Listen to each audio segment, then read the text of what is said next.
When the iPad Pro first came out, it looked and functioned like a big iPad. However, as the iPad kept on getting revised and updated, it is now at the point where it is closer to a laptop replacement than ever before. That point is driven home further by the keyboard case with a trackpad that makes it look a lot more like a Mac.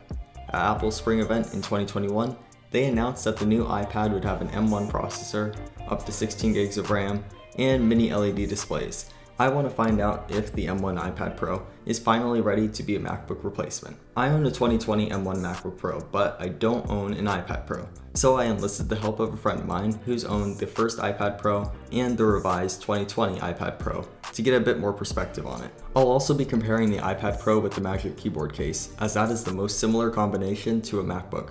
The iPad and MacBook are so similar that I feel like talking about the differences will help to understand where both of these machines are in their segments. The first obvious hardware difference is how you interface with the device. On a MacBook, you've got a keyboard and a trackpad to move around, and on the iPad, you have a keyboard, trackpad, and also a screen that you can tap or swipe to select things. The iPad's cursor, however, isn't a normal one, as it grabs onto selectable buttons and enlarges them for you to click on. Other than the fact that the iPad uses a touch-enabled screen, they're basically the same. The next area that iPads never really had a big problem is in performance. The previous models used a stepped-up version of the iPhone silicon, but now the playing field is leveled. The iPad Pro has a MacBook processor in it, giving it effectively the performance of a MacBook Air.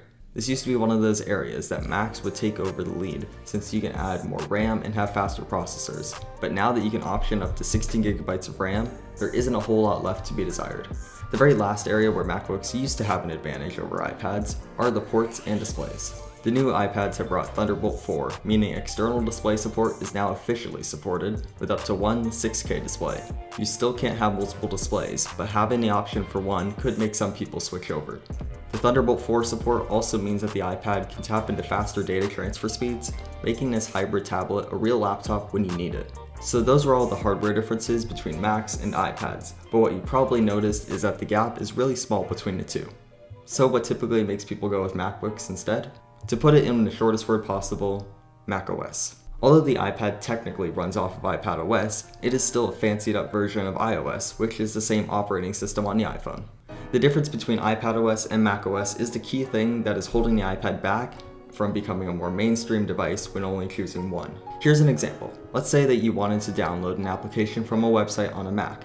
You can do that, but on an iPad, you can't. This is an intentional block put on iPadOS so that malware has a smaller chance to get on your device. What this also means though, is that you are limited on the programs you have access to and can run.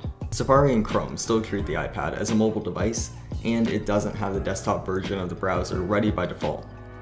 That's why if you ever need to use Google Docs, Slides, or Sheets, the iPad makes you download the specific app for that task. And let me be clear, that is not a hardware limitation. The iPad has enough processing power and RAM to complete this. This is a software limitation within iPadOS. And it's because of all these limitations through software where I think Apple really needs to make some improvements if this is going to be people's full-time device. It doesn't need to be full macOS, but something more substantial than iPadOS in its current state would be good. The new iPad that was announced recently is great on the hardware side, but from a software perspective, it isn't fully complete and needs some more time to develop. If you have any comments about this topic, leave them down in the comment section below. And if you enjoyed this video, please give it a like and consider subscribing to more tech content every week. A special thank you to Christopher for helping me out while researching this video.